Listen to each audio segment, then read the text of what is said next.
Your life is suffering if you let it be. If you live with ignorance, your life will be suffering. If you practice unskillful means, your life will be suffering. And if you cling to anything, any moment, any idea, any person, your life will be suffering. These are the words of the Buddha, also known as the Buddha. If you're familiar with Eastern practices and philosophy, you might know what I'm talking about. And if you don't, well, here, let me elaborate. There are a lot of philosophers that have come and go and have said the exact same thing that the Buddha said 2,000 years ago. In fact, a lot of Western psychology, a lot of what your therapist might be telling you is based in Buddhist practice and psychology. See, a lot of people think that Buddhism is just a religion of the East. But the truth is, it's a philosophy. It's a practice and an art form and a path. Sure, there are pieces of Buddhism, different sects of Buddhism, that look more like a religion.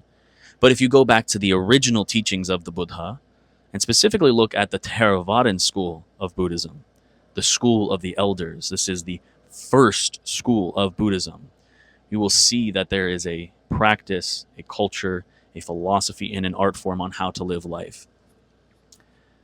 Now, I myself have been practicing Buddhism for a little over 2 years.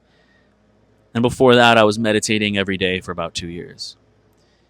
And the changes that I've experienced in my life have not only led me to be a more compassionate, loving, and peaceful person, but it has also allowed me to keep focus and build the world around myself that I want. Now, if you're in America right now watching this video, you're probably trying to figure out how you can make more money. Totally fair, totally valid. But the truth is, we focus way too much on ourselves in this society. Every video on YouTube is talking about how to manifest this, how you can be better, why you're not good enough, how to be good enough. But have you ever just stopped and wondered why? Like, why do you want more money? Why do you want more things? Why do you want to be a better person and build more? You want to because you want one thing: happiness, peace, contentment. Because if I could snap right now and say, you don't have to worry about anything anymore. You don't have to worry about stressful situations. You don't have to worry about people being mean to you. You don't have to worry about not having food on the table. You don't have to worry about security. I'm going to snap my fingers and give that to you right now. You would take it. And if I said all those things, but you're only going to earn $60,000 a year, you're only going to have enough money to kind of go out here and there, I bet a large majority of people would still take it. They would take never having to worry about food on the table. They would take being secure, being happy, being content, never have to deal with somebody being mean to them, never have to deal with pain. So why are we chasing all of these things when we can achieve what we want in the end right now? These are the teachings of Buddhism.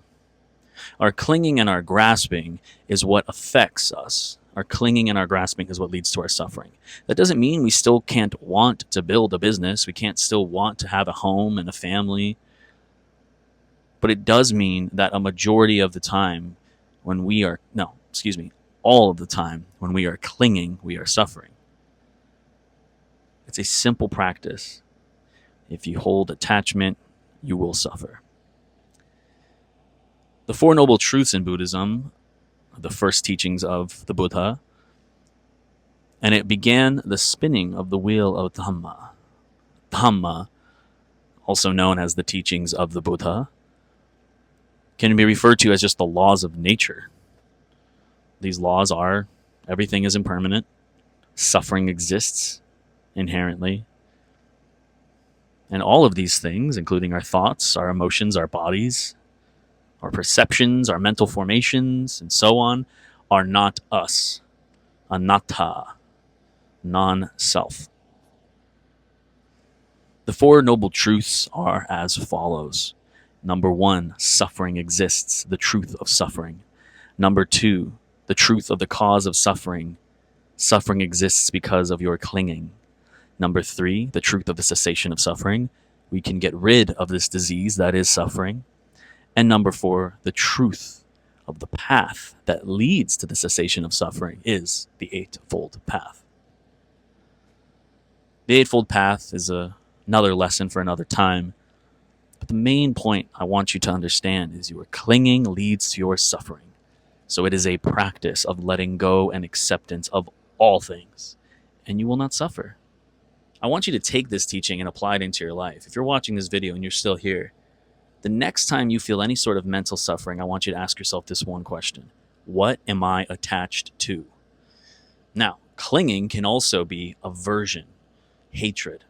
So there may be something that you want or something you're trying to get rid of, but regardless, you're clinging to either the idea of something, oh, if I just didn't have this pain in my leg, or you're clinging to something that you want, oh, if I just had that ice cream. Clinging and aversion, attachment and hatred. In Pali, these words are lobha, attachment, and dosha, aversion. And they're both based in one thing: ignorance. Ignorance to the truth of this reality, that this reality is constantly changing, is inherently suffering, and is not self. Again, you can be happy. You can enjoy an ice cream. I'm not saying that you enjoying the ice cream is suffering. I'm saying if you hold attachment to that enjoyment, if you want another ice cream after you finish it, if you do not just accept that you finished the ice cream, you will suffer. And furthermore, how many times have you said to yourself, I'm going to get another drink, I'm going to get another ice cream, and you really didn't enjoy it? You didn't enjoy it like the first one. The first one really hit the spot. This art form of life requires what is called the middle way practice. I said that kind of funny. The middle way practice.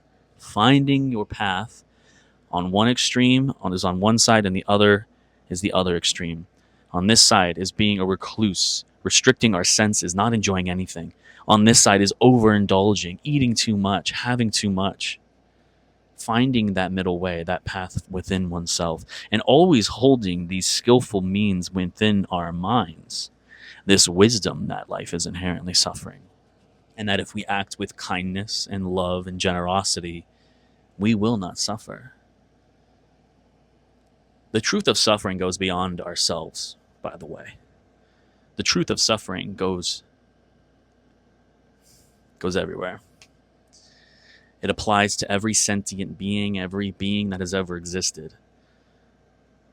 And what's so beautiful about this is when you realize that others are also experiencing dukkha, suffering, we start to show compassion towards them. We start to feel compassion for their suffering. That person's not being mean to you. They're just suffering. Being mean to you is simply a construct that you're creating about their actions. Sure, if somebody hurts you, it could be painful.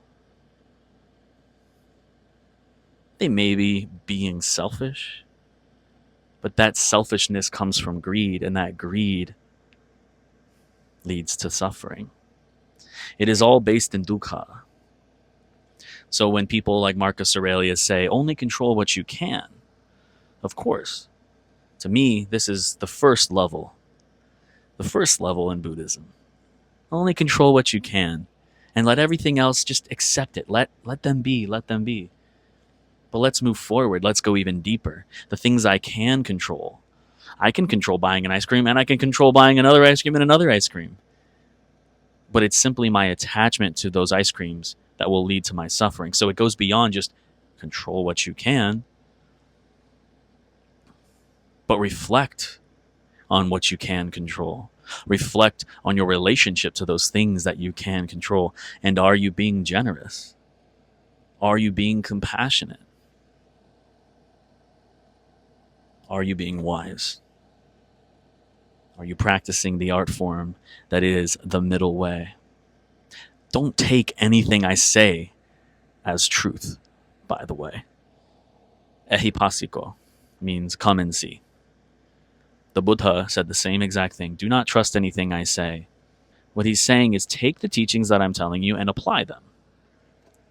So if you want to apply them, I encourage you to begin a meditation practice. To sit down and observe your breath. And as you observe the breath, watch the thoughts come and go. Come back to the breath. Practice non-attachment to those thoughts and non-identification with those thoughts.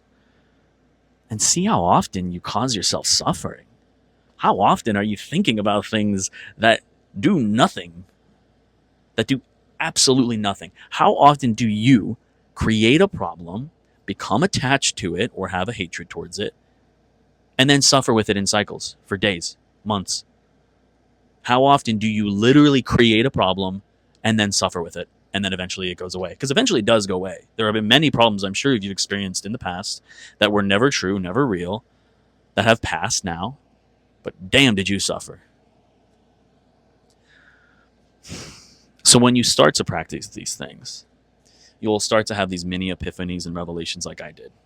You'll start to recognize the moments that you cause your own suffering, and you start to rectify those problems. It is an art form, it is a practice, it is a balance. But as you get good at it, you get better and better and better till pretty much suffering does not exist anymore. You can still strive to create things and build things, but when you fall on your face, as we all are going to do, it doesn't hurt. It doesn't mean anything anymore. And you pick yourself up and you keep walking. You get back up. So many times do we create our own suffering, so much more than we need to. I hope that this teaching finds you in a place where you need to hear it. And if you partially understand what I'm saying, watch this video again. If you don't fully understand or believe me, sit down, meditate, quiet the mind, observe the breath, observe the mind, observe the thoughts, and recognize the moments of suffering. And the more you do, the more you practice, the more in your daily life you are going to catch this suffering and you will uproot it. That's another thing I like about this teaching and these practices is it always goes to the root of the issue. We're not sitting here talking about all these different things and, oh, well, it could be this, it could be that. Well, let me think about it like that. Well, what do you think? And asking our therapist and all of our friends for all these problems. There is no problem. Asking our friends for these answers, there is no problem to answer. It is simply something that we are creating. It's like the answer to the problem is extinguishing the problem. The answer to the problem is letting the problem extinguish itself, allowing it to pass. So as you sit, as you practice, as you meditate, you will catch your suffering in your daily life and you will not suffer so much. I was meditating on my own for 2 years, and it wasn't until I started applying these teachings that my spiritual advancement went from here to here. It's a constant practice, but the more that I talk about these things, the better I get at them. I hope you enjoyed this Dhamma talk. Thank you for letting me give this Dhamma talk to you. And if you want to learn more, I'm creating a community on Discord where we're going to be talking about these things all the time.